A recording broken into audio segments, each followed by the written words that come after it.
અહીંયા તમારી સમક્ષ થોડીક આકૃતિઓ દોરેલી છે, એની અંદર ખૂણાના માપ આપેલા છે, એમાં એક બે ખૂણાના માપ ક્યાંક આપેલા ન હોય તો એને આપણે શોધવાના છે. તો આ ધોરણ 7 ની અંદર અસાઇનમેન્ટની અંદર આ પ્રશ્ન આપેલું છે. તો તમે અહીંયા તમારું ધ્યાન મન મગજ લગાવી અને હું અહીંયા જે તમને શીખડાવું એમાં ધ્યાન આપો એટલે આ દાખલા તમને આવડી જશે. આ ખાલી ધોરણ 7 માટે જ સીમિત નથી, ધોરણ 5 થી લઈ અને ધોરણ 10 સુધીની અંદર આનો ઉપયોગ થાય છે. તો આ વિડીયોને તમે અંત સુધી જોજો, જેથી કરીને આ સંપૂર્ણ માહિતી તમને આવડી જાય. મને જેટલું આવડે છે એટલું તમને પણ આવડી જાય. તો જો અહીંયા શું આપેલું છે કે આપેલી આકૃતિમાં ત્રીજા ખૂણાનું માપ શોધો. અહીંયા બે ખૂણાના માપ આપેલા છે, એમાંથી ત્રીજા ખૂણાનું માપ આપણે શોધવાનું છે. તો આપણને પહેલા એ ખબર હોવી જોઈએ કે ત્રિકોણના ત્રણેય ખૂણાના માપનો સરવાળો કેટલો થાય છે. જો એ આપણને ખબર હોય તો દાખલો આપણે ફટાફટ ગણી શકીએ. તો ત્રિકોણના ત્રણેય ખૂણાના માપનો સરવાળો કેટલો થાય છે? ચાલો કોણ કહેશે? હા બોલો, ઉભા થઈને બોલો. 180. Very good. આ વિદ્યાર્થીએ સંપૂર્ણપણે જવાબ સાચો આપ્યો છે. ત્રિકોણના ત્રણેય ખૂણાના માપનો સરવાળો 180 અંશ થાય છે. તો હવે આ દાખલાને આપણે કઈ રીતે લખવો અને કેવી રીતે પ્રેઝન્ટ કરવું અહીંયા બોર્ડની ઉપર, ચાલો આપણે જોઈએ. હવે તો જો ખૂણો અહીંયા એ, ખૂણો વત્તા ખૂણો બી ને વત્તા ખૂણો સી બરાબર 180. આપણને ખબર છે કે ત્રિકોણના ત્રણેય ખૂણાના માપનો સરવાળો 180 અંશ થાય છે. ખ્યાલ આવી ગયો બધાને? તો ચાલો ત્રિકોણના ત્રણેય ખૂણાના માપ એટલે કે ખૂણો એ વત્તા ખૂણો બી વત્તા ખૂણો સી બરાબર કેટલા? તો કે 180. એમાં ખૂણા એ જે છે એમાં આપેલું નથી માપ, અહીંયા x આપેલું છે તો આપણે x જ લખવાનું, અહીંયા પ્લસ કરવાનું. ખૂણો બી કેટલા આપેલા છે? તો કે 60 અંશ આપેલા છે. વત્તા ખૂણો સી કેટલું આપેલું છે? તો કે 40 અંશ આપેલા છે ને બરાબર 180. હવે આ બંનેનો આપણે સરવાળો કરવાનો, તો x વત્તા 60 વત્તા 40 એટલે કે 100 થશે ને બરાબર 180. તો x બરાબર 180 અને માઇનસ કરી અને આ 100 છે એને જમણી સાઈડમાં લઈ આવવાના 100 ને. તો 180 માંથી 100 માઇનસ થાય તો કેટલા વધશે? તો કે 80 વધશે. તો આ 80 છે એ ત્રીજા ખૂણાનું માપ બનશે. તો અહીંયા આપણે 80 મૂકી શકીએ. કેટલું આસાન છે વિદ્યાર્થી મિત્રો. જ્યારે બે ખૂણાના માપ આપેલા હોય તો એનું પ્લસ કરવાનું, એને 180 માંથી માઇનસ કરવાનું, તો ત્રીજા ખૂણાનું માપ આપણને મળી જશે. એવી રીતે જો અહીંયા પી ક્યુ અને આર આપેલા છે, તો એની અંદર આપણે માપ શોધવાનું છે. તો ચાલો અહીંયા જે છે ને આપણે x મૂકી દઈએ. તો અહીંયા ક્યુ પણ x છે અને આર પણ x છે, બરોબર. અને પી છે 90 આપેલા છે, તો આ કાટકોણ ત્રિકોણ છે, બરોબર. તો ચાલો હવે એનું માપ આપણે શોધીએ. તો અહીંયા ખૂણો પી વત્તા ખૂણો ક્યુ વત્તા ખૂણો આર બરાબર 180 અંશ. એમાં પી નું માપ અહીંયા 90 અંશ આપેલા છે, પ્લસ x વત્તા x. ક્યુ નું માપ પણ x છે અને આર નું માપ પણ x આપેલું છે અને બરાબર 180 અંશ. હવે અહીંયા આ કેટલા વખત x છે? તો કે 1 અને 2, તો અહીંયા 2x લખી નાખવાનું. અહીંયા બરાબરની નિશાની કરવાની ને 180 માંથી આ 90 જે છે એની સાઈડ બદલાવશું આપણે, તો એ માઇનસ થઈ જશે, જમણી સાઈડમાં આવશે. તો અહીંયા 2x બરાબર 90 થઈ જશે. તો x બરાબર 90 ભાગ્યા 2 એટલે કે x બરાબર કેટલા આપણને મળે છે? તો કે 45 અંશ મળે છે. તો અહીંયા x બે જગ્યા ઉપર છે, તો અહીંયા આપણે 45 લખશું અને અહીંયા પણ આપણે 45 અંશ લખશું. તો આ રીતે જ્યારે x અલગ અલગ જગ્યા ઉપર આવેલા હોય તો એના માપ છે ને હંમેશા સમાન હોય. એટલે આ બે ખૂણા આના 45 અંશના છે અને એક ખૂણો છે 90 અંશનો છે, એટલે કે આ જે ત્રિકોણ છે એ કાટકોણ ત્રિકોણ છે.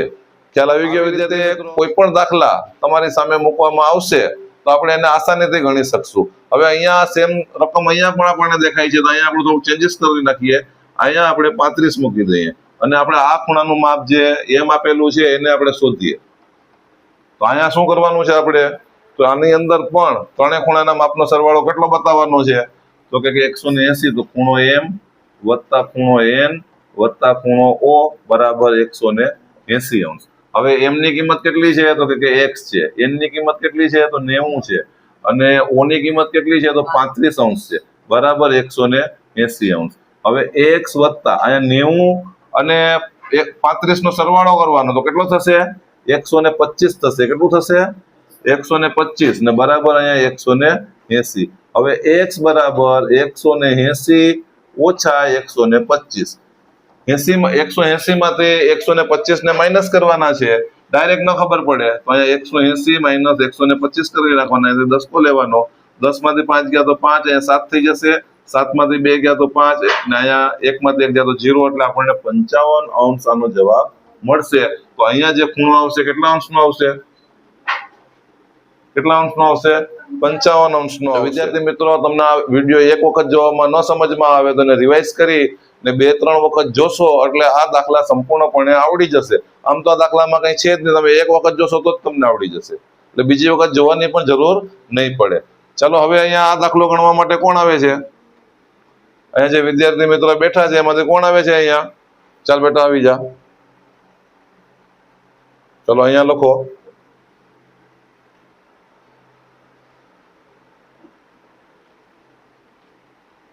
Very good. વચ્ચે પ્લસ ની નિશાની કરો, અહીંયા વત્તાકારની નિશાની કરવાની. જરા છૂટા છૂટા લખો તો તમારો વિડીયો જે જોતા હોય ને એ બરોબર જોઈ શકે.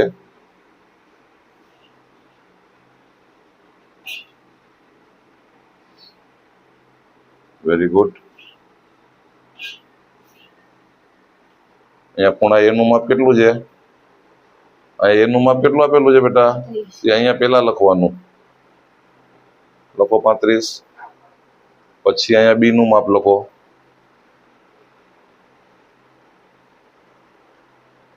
.105. પછી વત્તા સી નું માપ શું આપેલું છે? લખો બરાબર કેટલા આપેલા છે? 180. શાબાશ. ચાલો હવે આ બે નો સરવાળો કરો. કેટલો થાય છે?